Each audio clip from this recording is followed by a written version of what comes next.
नमस्कार दोस्तों, हर हर महादेव। आप सभी को मेरे चैनल डीके डिवोशनल में स्वागत है। आज मैं आपके लिए एक बहुत ही अच्छी कहानी लेकर आई हूँ। यह कहानी है एक बूढ़ी माँ, अपांग पुत्र और शिव भक्त बहू की।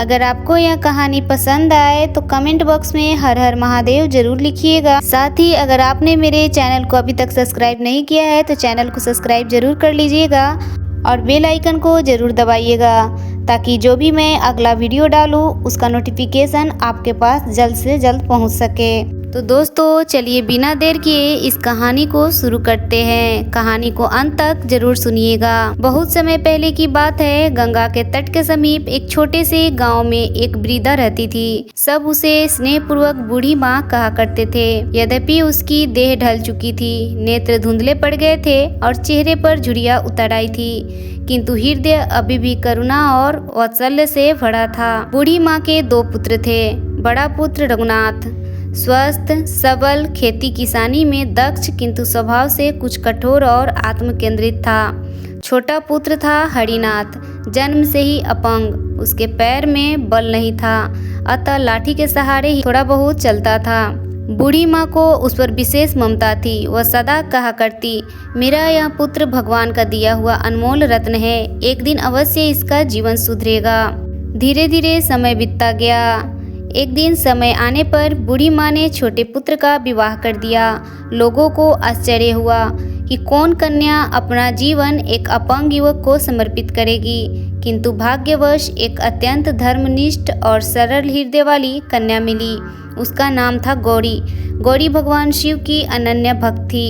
विवाह के समय ही उसने निश्चय किया कि मेरे पति भले ही अपंग हो, अपाहिज हो, किंतु ये मेरे लिए देवतुल्य है। इनकी सेवा ही मेरा धर्म है। गांव की स्त्रियां गौरी का उपहास करती, कहती, गौरी तू तो यौवन और रूप से संपन्न है और तेरा पति लंगड़ा है, तू जीवन भर दुख ही भोगेगी। गौरी किंचित मात्र भी विचलित नहीं होती। वह मन ही मन शिव का स्मरण करती और कहती, भोलेनाथ आप ही मेरे जीवन के रक्षक है। बड़े पुत्र और उसकी पत्नी को छोटे भाई का अपंगपन खलता था। वे बार बार कहते, माँ छोटा भाई किसी काम का नहीं, वहाँ केवल रोटी खाता है और बोझ बढ़ाता है।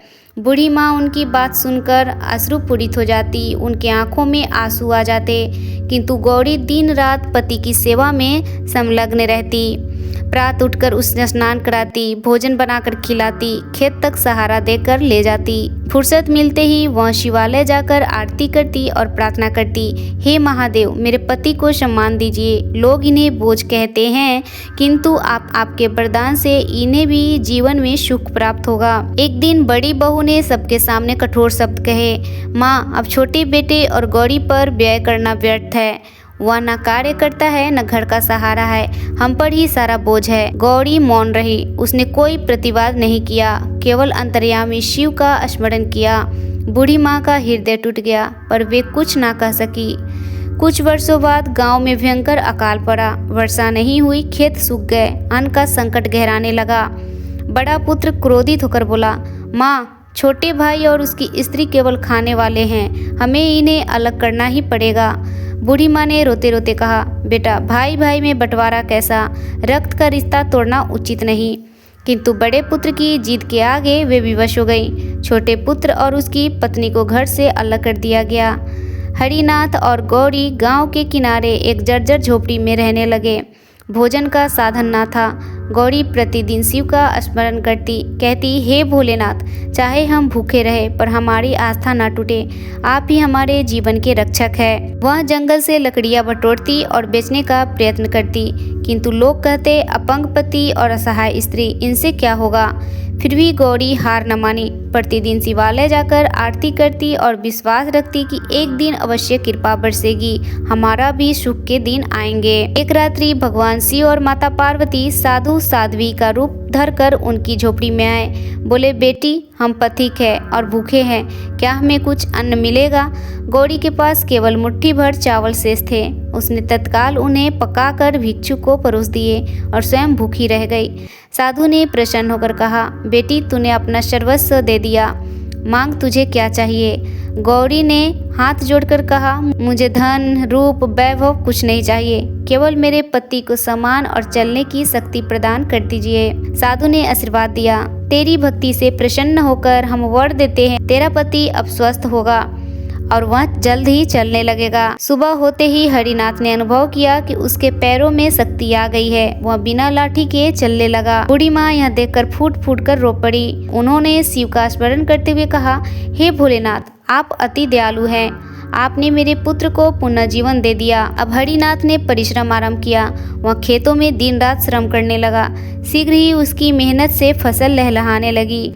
ग्रामवासी चकित होकर कहने लगे, अरे देखो, जिसे हम पहले बोझ समझते थे आज वही परिश्रम और धर्म का आदर्श बन गया है। बड़ा भाई और उसकी पत्नी लज्जित हो उठे। वे छोटे भाई के पास आए और बोले, भैया, हमने तुम्हारा अपमान किया, हमें क्षमा कर दो। हरिनाथ ने हंसते हुए उत्तर दिया, भैया, भूल तो सबसे होती है, भगवान भी हमें सुधारने का अवसर देते हैं। आइए हम सब मिलजुल कर रहें।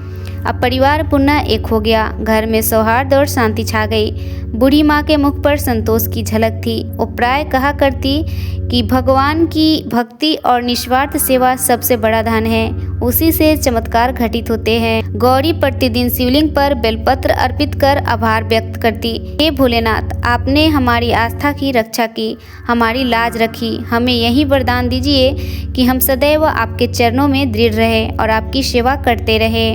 गांववासी भी कहते, गौरी वास्तव में देवी समान है, उसकी भक्ति और सेवा ने असंभव को संभव बना दिया। दोस्तों, यह कथा हमें यह शिक्षा देती है कि अपंगता या विपत्ति अभिशाप नहीं, बल्कि आस्था की परीक्षा है। निस्वार्थ सेवा और सच्ची भक्ति से भोलेनाथ प्रसन्न होते हैं। लोभ, घमंड और कटुता से केवल दुख मिलता है, जबकि क्षमा और सहयोग से परिवार और समाज सुखी बनता है। भगवान शिव अपने भक्तों की सदैव रक्षा करते हैं। तो दोस्तों, आज की यह कहानी आपको कैसी लगी? अगर वीडियो अच्छी लगी हो, कहानी अच्छी लगी हो, तो कमेंट बॉक्स में हर हर महादेव जरूर लिखें और चैनल पे पहली बार आए हैं तो चैनल को सब्सक्राइब जरूर कर लें। तो मिलते हैं अगले वीडियो में एक और नई कहानी के साथ। तब तक के लिए धन्यवाद। हर हर महादेव।